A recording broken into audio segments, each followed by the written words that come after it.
mucho gusto. Mi nombre es Carla Rodríguez, estudiante de Medicina de Pamplona, creadora de la cuenta de Instagram md@carladb y embajadora del grupo CTO. Dame un segundo y les comparto pantalla.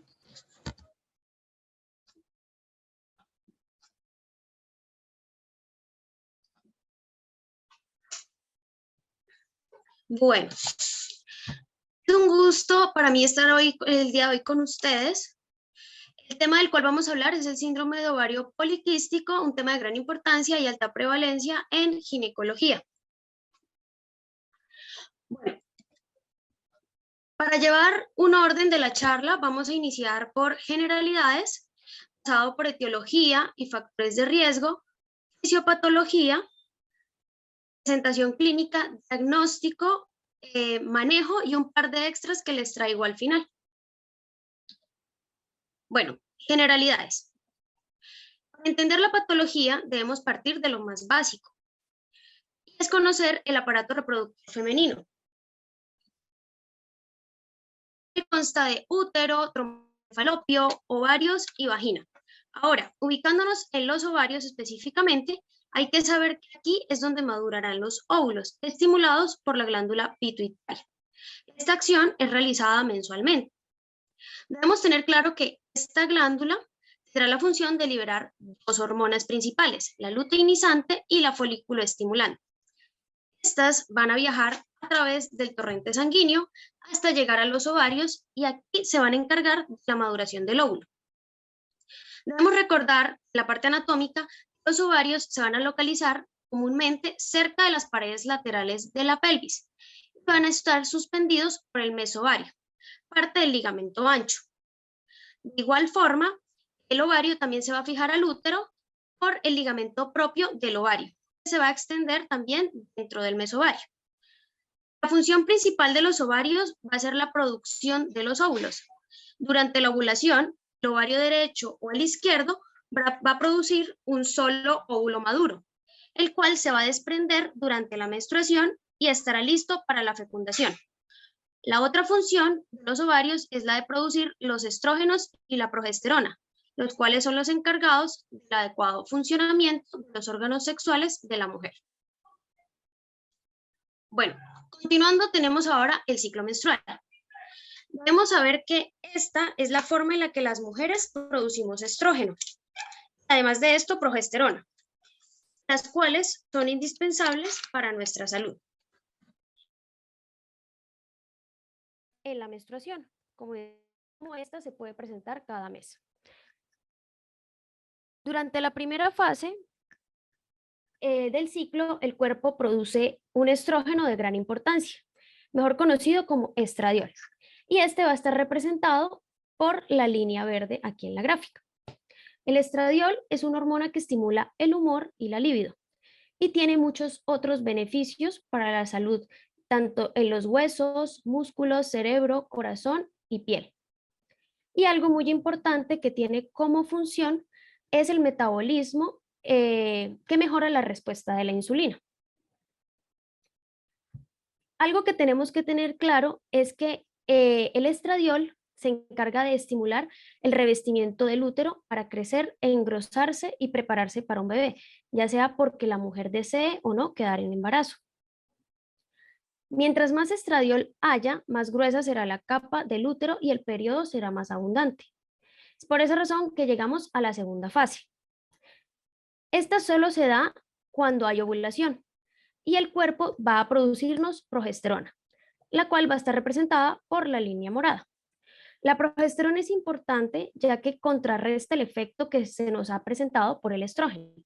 Entonces, va a adelgazar las paredes del útero y va a hacer que el periodo no sea tan abundante. Además de esto, nos protege contra varios tipos de cáncer, como el de mama y el endometrio. Pero, ¿esto qué relación tiene con el ovario poliquístico? Bueno, tenemos que tener claro que muchas mujeres con el síndrome de ovario poliquístico tienen dominancia de estrógeno, o sea, demasiado estrógeno circulante y no suficiente progesterona. Por esta razón está relacionado con una falta de ovulación, además de síntomas como periodos abundantes y dolorosos, infertilidad y abortos. Ahora, ¿cómo definimos al síndrome de ovario poliquístico? Este se define como una endocrinopatía común en la cual hay altos niveles de andrógenos en la mujer. Suele afectar al 6 al 10% de las mujeres en edad reproductiva, también denominado como hiperandrogenismo ovárico funcional o anovulación crónica hiperandrogénica. Además, es la causa más frecuente de infertilidad por anovulación. Puede ocasionar alteraciones metabólicas y cardiovasculares, a las que se definen, a las que suelen ser bastante similares al síndrome metabólico. Bueno, con respecto a la etiología, se conoce poco sobre ella, pero se cree que es multifactorial, es decir, que nos va a incluir procesos neurológicos, suprarrenales, ováricos y ambientales. El síndrome de ovario poliquístico es causado principalmente por un exceso de andrógenos ováricos. Y el defecto fundamental se debe a un desorden intrínseco en la regulación intraovárica de la esteroidogénesis. Esto como respuesta a la hormona luteinizante. Con frecuencia también se va a asociar a un defecto en la regulación esteroidogénica de las glándulas suprarrenales en respuesta a la hormona adenocorticotrópica. Adicionalmente, está asociado con resistencia a la insulina, principalmente a nivel muscular, y permanecen relativamente sensibles los tejidos como la glándula renal, la glándula suprarrenal y el tejido adiposo a la acción de la insulina, promoviendo la producción de andrógenos y por consiguiente a obesidad. Como factores de riesgo está de primero la genética directa, es decir, se presenta mayor predisposición en las hijas con madres que lo hayan padecido de forma similar o que hayan tenido afecciones como endometriosis o miomas.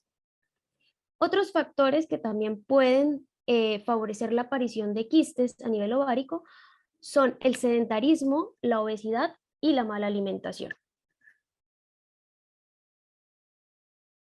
Bueno, ahora, ¿cómo y por qué se da esta patología? Bueno, como todo síndrome, el ovario poliquístico no tiene una sola etiología y no se puede establecer hasta el momento un mecanismo como tal predominante en las mujeres. Pero se han demostrado varios trastornos relacionados que predisponen al inicio y la evolución del síndrome y que a largo plazo van a originarnos un círculo vicioso en el cual existe una persistente elevación de andrógenos. Para entenderlo de una manera más sencilla, vamos a dividirlo en 3 tipos de alteraciones, las cuales se encuentran relacionadas entre sí. La primera de ellas es la disfunción neuroendocrina, mejor conocida como la hipersecreción de la hormona luteinizante. Esta se da porque existe una alteración a nivel del eje hipotálamo-hipófisis-ovario con un aumento de actividad del hipotálamo, lo cual nos va a producir un mayor número de pulsos de hormona liberadora de gonadotropina. Por lo tanto, esto va a aumentar la hormona luteinizante y la relación que vamos a tener entre la hormona luteinizante y la folículo estimulante. Esto va a crear un desequilibrio, dando como resultado un exceso de andrógenos circulantes. Además, el eje hipotálamo-hipófisis parece ser de cierta forma resistente a los efectos supresores de la progesterona. Eso principalmente sobre la frecuencia del pulso de la hormona liberadora de la gonadotropina. Entonces, la liberación pulsátil de la hormona liberadora de gonadotropina se va a encontrar a menudo en el ovario poliquístico, causando así una hipersecreción de la hormona luteinizante, lo cual nos va a llevar a una disfunción de la ovulación e hiperandrogenismo. En la pubertad temprana de niñas con hiperandrogenismo se observa también pulsos de luteinizante aumentados y de igual forma una secreción bastante elevada durante el día, lo cual nos va a indicar las anormalidades en la liberación de la hormona de la gonadotropina, como vemos aquí en la gráfica. Continuando tenemos la segunda alteración, que se viene dando una disfunción ovárica. Entonces, vamos a ver que a nivel ovárico los folículos muestran una resistencia relativa a la hormona estimulante del folículo, que en parte puede ser intrínseca al trastorno. Sin embargo, también puede ser una consecuencia por los altos niveles que se han secretado de la hormona antimuleriana por una corte mayor de los folículos preanterales y el ambiente androgénico que se viene desarrollando a partir de la hipersecreción de la hormona luteinizante. Entonces, otros factores que también pueden contribuir al desarrollo folicular anormal son los niveles elevados de insulina circulante y la desregulación de los factores intraováricos, los cuales van a modular el reclutamiento y crecimiento folicular. Por último, tenemos la tercera alteración, que viene siendo el trastorno metabólico, resistencia insulínica e hiperinsulinemia. La insulina va a estimular la producción de andrógenos al activar su receptor homólogo, ya que los ovarios de las mujeres con ovario poliquístico suelen ser hipersensibles a la insulina. Entonces, vamos a ver que la hiperinsulinemia va a inhibir la producción hepática de la globulina liberadora de las hormonas sexuales, aumentando así los niveles de testosterona libre. Además de esto, el síndrome también se va a asociar a una mayor prevalencia de trastornos en el perfil de los lípidos, presentándose específicamente una dislipidemia aterogénica. De igual forma, el exceso de insulina va a actuar de forma sinérgica con la hormona luteinizante. Entonces, se va a estimular la producción de andrógenos por las células de la teca ovárica y junto con ese exceso se va a suprimir la producción hepática de la globulina fijadora de hormonas sexuales. Entonces, como podemos ver, se va volviendo un círculo vicioso y se va conectando automáticamente las diferentes alteraciones. Por otro lado, debemos tener claro que en las mujeres con ovario poliquístico se encuentran varias afectaciones de tejido adiposo, lo que va a favorecer un estado inflamatorio resistente a la insulina. Entre ellos vamos a encontrar la disfunción de las adipocitocinas, una desregulación del metabolismo de los ácidos grasos y alteraciones epigenéticas que afectan la función de GLUT4, que es el principal transportador de glucosa. Bueno, seguimos ahora con las manifestaciones clínicas. Este síndrome puede iniciar durante la pubertad o cerca de esta. Sin embargo, el fenotipo puede ir cambiando a lo largo de la vida de la mujer, haciendo que pues, el panorama clínico sea poco predictivo. Comúnmente se puede presentar con trastornos menstruales, infertilidad e hiperandrogenismo. Iniciando tenemos las alteraciones menstruales. Se estima que se presenta entre el 75 y 85% de las mujeres con síndrome de ovario poliquístico, pero este porcentaje puede ser aún mayor. Se puede iniciar con la menarca, con un ligero retraso que posteriormente se va a acompañar de ciclos irregulares o en la pubertad con irregularidades menstruales. El patrón típico menstrual es el de la oligomenorrea, que es un sangrado de menos de 35 días o menos de 9 menstruaciones al año. También pueden presentarse otros patrones como son la amenorrea, que son ciclos menstruales mayores a 90 días o más de 3 meses, y polimenorrea, que son sangrados vaginales por menos de 25 días. Seguimos con el hiperandrogenismo. En este, la mayoría de las mujeres tienen evidencia clínica y bioquímica de la manifestación. Se va a caracterizar por acné, hirsutismo, calvicie de patrón masculino. Y en raras ocasiones se presenta con aumento de masa muscular, hipoplasia mamaria y profundización de la voz. Debemos tener claro ciertos conceptos como el hirsutismo, que es el exceso de vello. Suele ser más grueso y más pigmentado. Este se suele dar con una distribución masculina y refleja la interacción entre los andrógenos circulantes, la concentración local y además de eso la sensibilidad del folículo piloso. En cuanto al vello y su crecimiento anormal, se puede encontrar en los pezones, labio superior, mentón y a lo largo de la línea del alma. Para su evaluación se utiliza el score de Perryman-Galway que vemos aquí. En este se van a evaluar 9 regiones: labio superior, barbilla, pecho, espalda superior y baja, abdomen superior e inferior, brazo, antebrazo, muslo y parte inferior de la pierna. De acuerdo con la cantidad de vello que se encuentre en el examen físico, se le va a otorgar un puntaje del 1 al 4. Y continuando tenemos el ovario poliquístico. Este es el síntoma principal y para identificarlos se debe realizar un ultrasonido transvaginal o abdominal para apreciar el aspecto típico de los ovarios.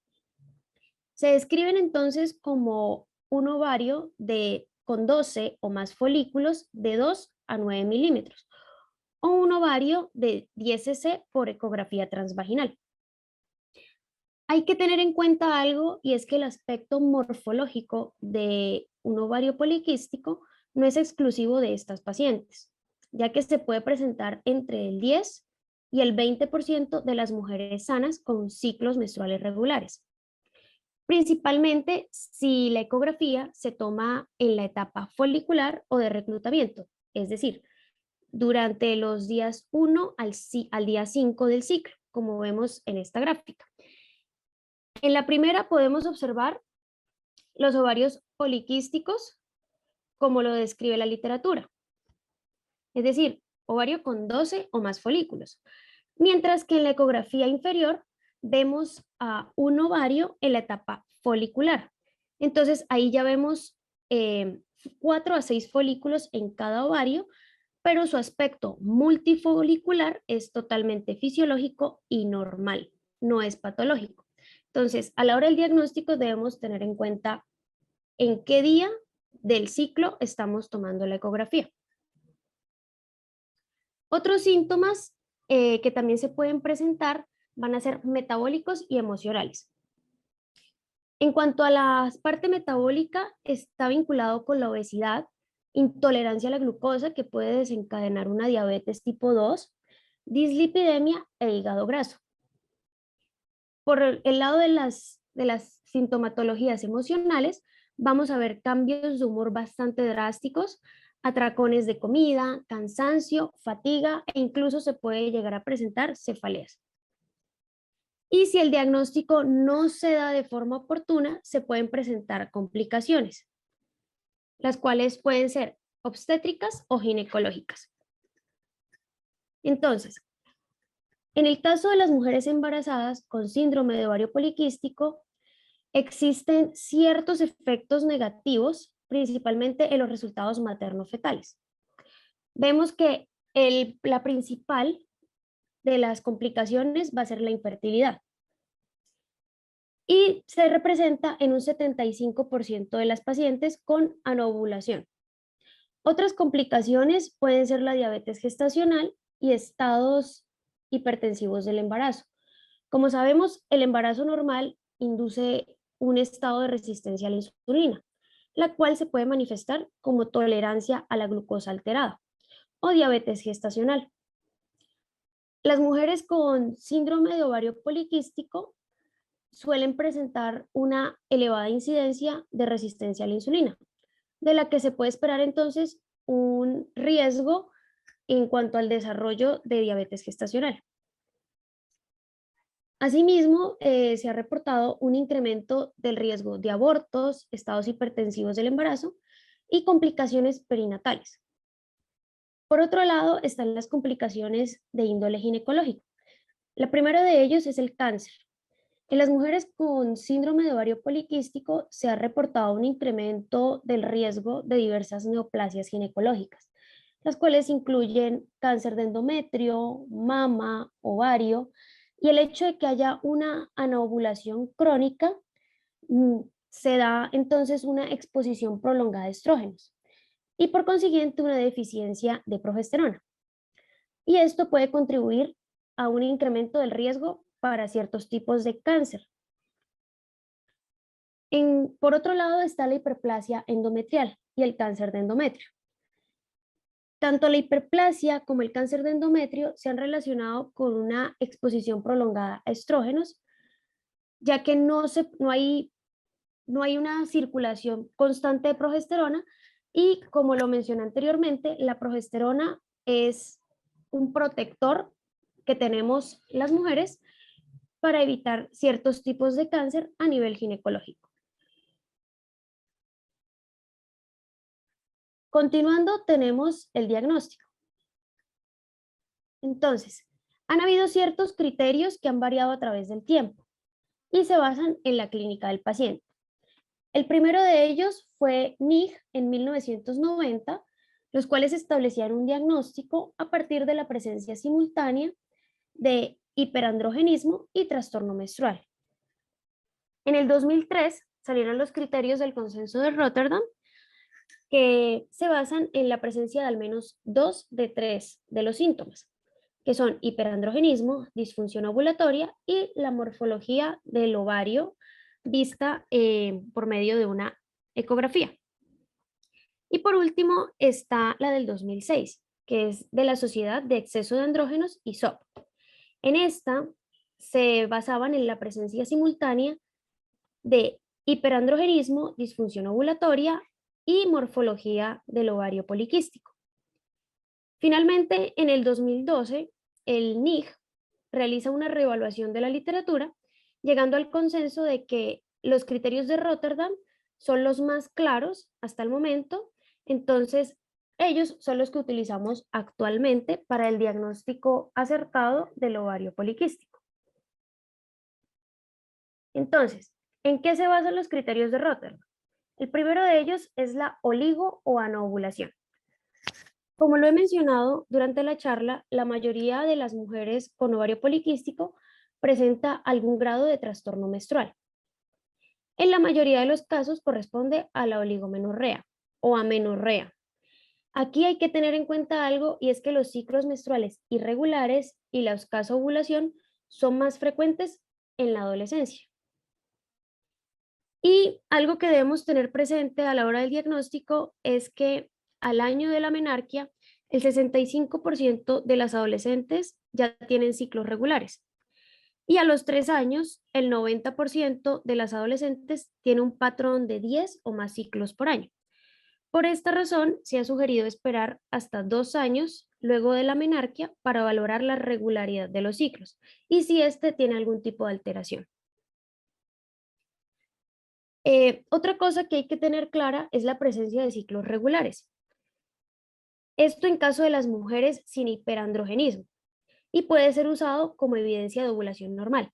Sin embargo, la presencia de ciclos menstruales regulares en mujeres con hiperandrogenismo no asegura la presencia de ovulación, ya que 40% de ellas va a tener oligoanovulación cuando son estudiadas con exámenes de laboratorio. El segundo punto de los criterios de Rotterdam va a ser el hiperandrogenismo bioquímico o clínico también. Este se caracteriza por el exceso en la producción de andrógenos con consecuencias clínicas no deseables. Debemos tener presente que la exposición a concentraciones de andrógenos muy altas nos va a inducir a la aparición de virilización que puede expresarse en raros casos como la clitoromegalia, es decir, un crecimiento anormal del clítoris, voz grave, hipotrofia mamaria y aumento de la masa muscular. Y por último está el ovario poliquístico por ecografía, como lo había mencionado anteriormente, el cual es la presencia de un ovario con al menos 12 folículos de 2 a 10 milímetros. Aquí debemos tener presente en qué momento del mes se realiza la ecografía para evitar confusiones diagnósticas. Estos antecedentes confirman que una ecografía alterada, aislada, sin otros elementos clínicos, no debe ser empleada como diagnóstico. Y por esto surgen los subfenotipos basados en el consenso de Rotterdam. Entonces, tenemos el subfenotipo A, donde se observa oligoovulación, hiperandrogenismo clínico o de laboratorio, y ecocompatible con el ovario poliquístico, es decir, una paciente con los 3 criterios positivos.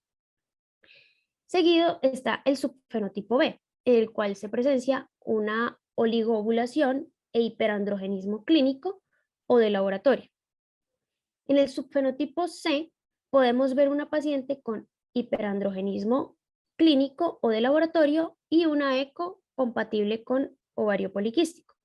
Y por último está el subfenotipo D, donde se observa oligoovulación y una eco compatible con ovario poliquístico. Debemos tener en cuenta que el diagnóstico es retrospectivo y se va a basar en la historia de oligomenorrea e hiperandrogenismo durante los años reproductivos. Además, es importante encontrar también la resistencia a la insulina, que se suele manifestar como una hiperglicemia. Este es un hallazgo importante a pesar de que no forma parte de los criterios diagnósticos. Entre las pruebas diagnósticas adicionales está la glucosa en ayunas para detectar si hay hiperinsulinemia e insulinoresistencia, andrógenos como la testosterona y la androstenediona, las cuales se observan elevados en el 60 a 80% de las pacientes con ovario poliquístico. Y en cuanto a pruebas hormonales, vamos a tener disminución de la globulina fijadora de hormonas sexuales, el cual es un marcador importante del aumento de andrógenos libres, aumento de la hormona luteinizante y aumento del estradiol. En relación a estas pruebas de laboratorio, el estudio de hiperandrogenismo en una paciente adolescente o en una adulta sin examen físico concluyente debe ser a partir del índice de andrógenos libres, pues sería el test con mejores propiedades diagnósticas al compararlo con testosterona libre, testosterona total, androstenediona y su sensibilidad es del 83.3%. Con respecto a imágenes diagnósticas, está la ultrasonografía, especialmente transvaginal. Se debe tener en cuenta que la vía abdominal tiene ciertas limitaciones, sobre todo en aquellas pacientes que son obesas. Los criterios actualmente utilizados para definir los ovarios poliquísticos van a ser los 12 o más folículos en cada ovario como barrido completo y además de esto, un volumen ovárico aumentado, es decir, más de 10 mililitros en fase folicular temprana. Debemos tener presente que el ultrasonido transvaginal en el ovario poliquístico va a detectar esta morfología ovárica en un 62 a 75% de los casos. Y que la ultrasonografía transvaginal no es un determinante diagnóstico a la hora del ovario poliquístico. Ahora, en los diagnósticos diferenciales se deben incluir embarazo, hiperplasia adrenal congénita no clásica, tumor virilizante de ovario o suprarrenal, se puede presentar con hirsutismo rápidamente progresivo, voz ronca y virilización. Por otro lado, está también la hiperprolactinemia, que se puede presentar como una galactorrea, otras endocrinopatías como el hipotiroidismo, la enfermedad de Cushing y la acromegalia, y el uso de drogas como el ácido valproico y los esteroides. A los diagnósticos anteriores se suma también la anovulación fisiológica del adolescente, razón por la que en estas pacientes es necesario hacer un seguimiento para confirmar o descartar la presencia de ovario poliquístico.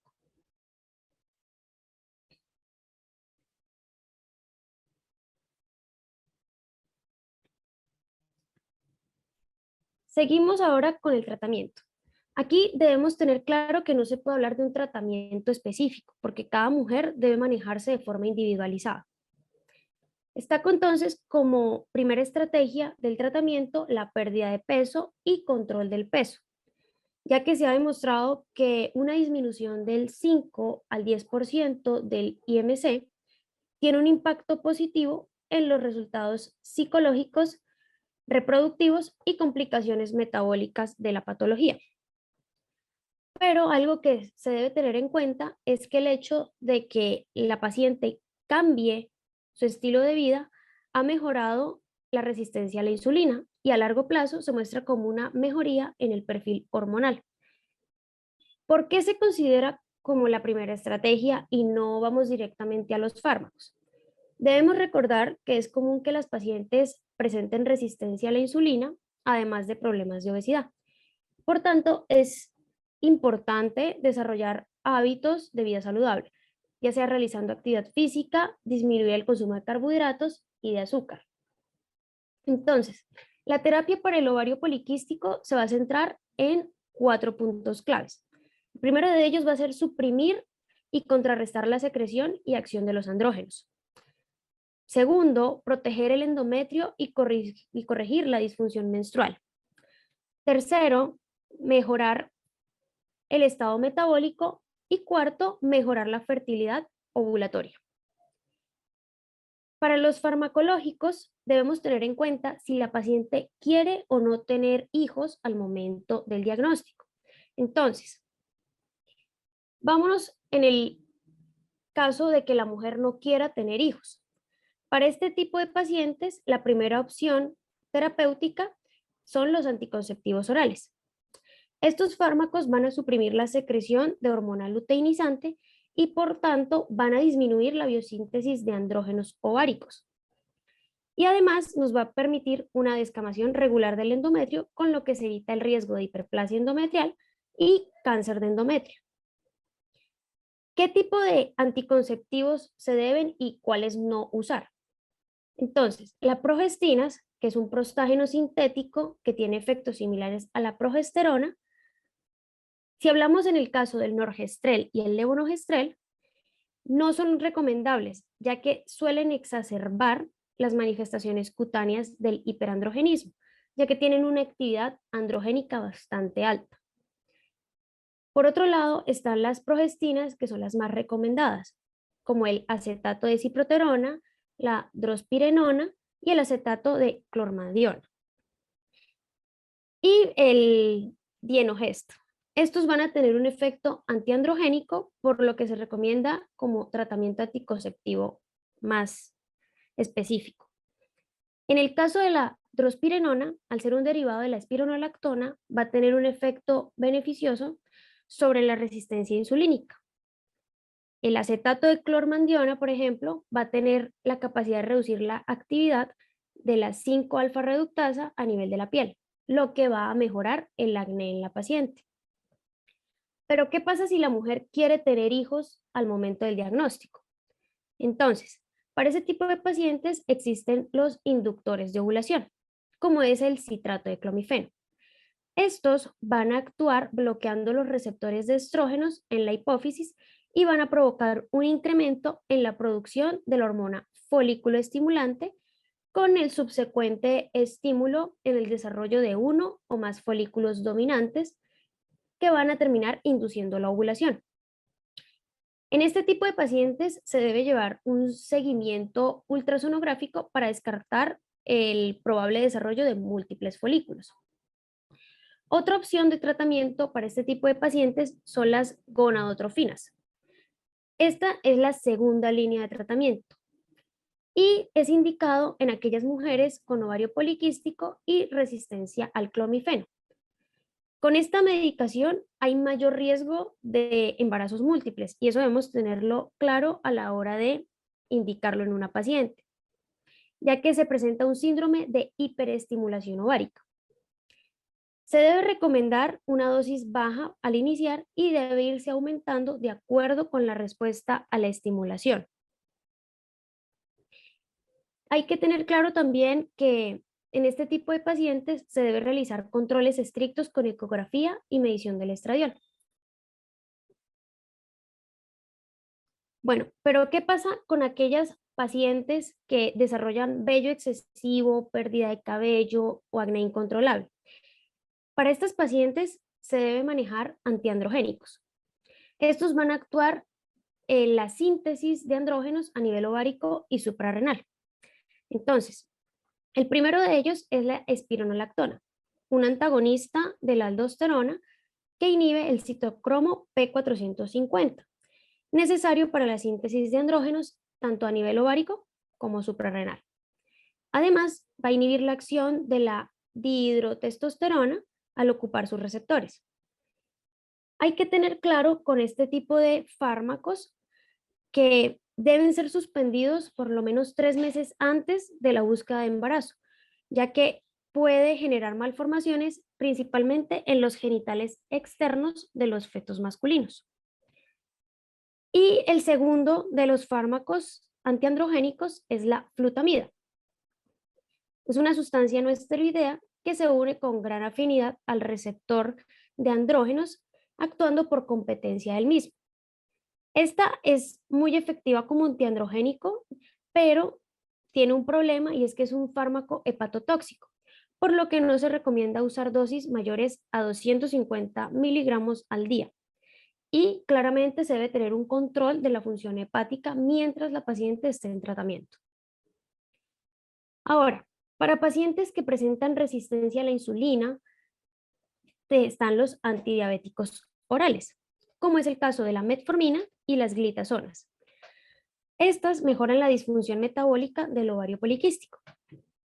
Entre sus efectos están aumentar la sensibilidad de la insulina del músculo e hígado, reducir la insulina circulante, incrementar la concentración de la proteína transportadora de hormonas sexuales, reducir la proteína C reactiva e incrementar las lipoproteínas de alta densidad. En monoterapia suelen ser menos efectivas que los anticonceptivos orales a la hora de restaurar la menstruación y disminuir el hirsutismo. Por el contrario, en combinación con los anticonceptivos, la metformina van a limitar la ganancia de peso, reducir la insulina y la glucosa en ayunas, van a atenuar el aumento de triglicéridos provocado por los estrógenos y además de esto va a reducir la insulina circulante. Los antidiabéticos orales están especialmente indicados en aquellas pacientes que son obesas y que tengan antecedentes también de resistencia a la insulina. En el caso de la metformina, que es la que más se utiliza diariamente, la dosis inicial es de 500 miligramos cada 8 horas, vía oral. Y se recomienda una dosis máxima de 850 miligramos 3 veces al día. Ahora, ¿qué pasa si luego del manejo farmacológico no se logran controlar los síntomas y alteraciones ovulatorias? Existe la perforación ovárica laparoscópica. Esta cirugía es poco convencional. Sin embargo, puede ser una opción para aquellas mujeres que no logran ovular después de una pérdida de peso y que hayan utilizado medicamentos para la fertilidad. Entonces, se realiza a partir de perforaciones, como vemos en pantalla, con pequeñas descargas eléctricas en las zonas o áreas específicas del ovario donde se produce la testosterona. Este tratamiento se realiza una única vez, a diferencia de los medicamentos de fertilidad. En el caso de, digamos, que la paciente desee tener mellizos o trillizos, no es tan probable con la perforación ovárica como lo es con los medicamentos para la fertilidad. Sin embargo, y hay que tener muy presente esto, los beneficios de la perforación ovárica no son permanentes. Es posible que la ovulación y los ciclos menstruales vuelvan a ser irregulares con el tiempo. Y aproximadamente el 50% de las mujeres suelen quedar embarazadas después del primer año de la cirugía. Aunque, como lo mencionaba, es posible que algunas mujeres sigan sin tener ciclos regulares luego de la cirugía y persista el ovario poliquístico.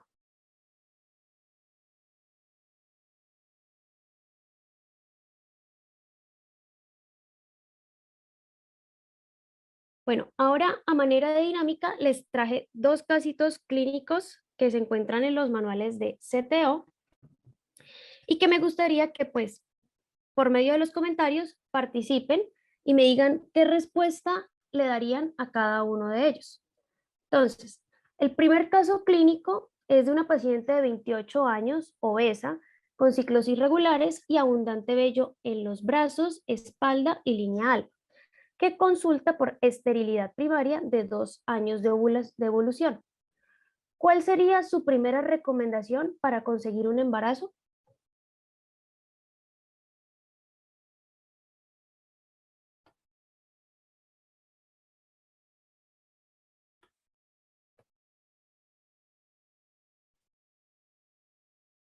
Exactamente. La pérdida de peso debe ser la primera recomendación que le debemos dar a todas aquellas pacientes que tengan ovario poliquístico.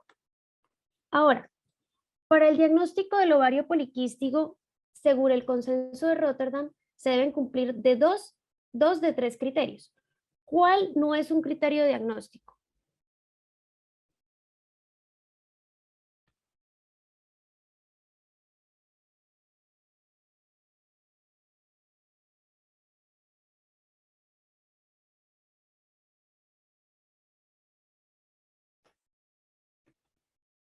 Exactamente, la resistencia a la insulina. Los otros tres son los criterios de diagnóstico del consenso de Rotterdam.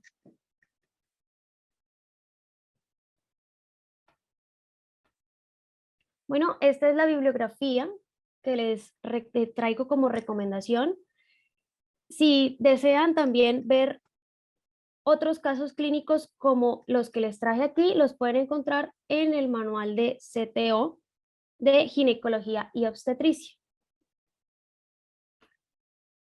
No olviden seguirme en mis redes sociales y muchas gracias por su atención.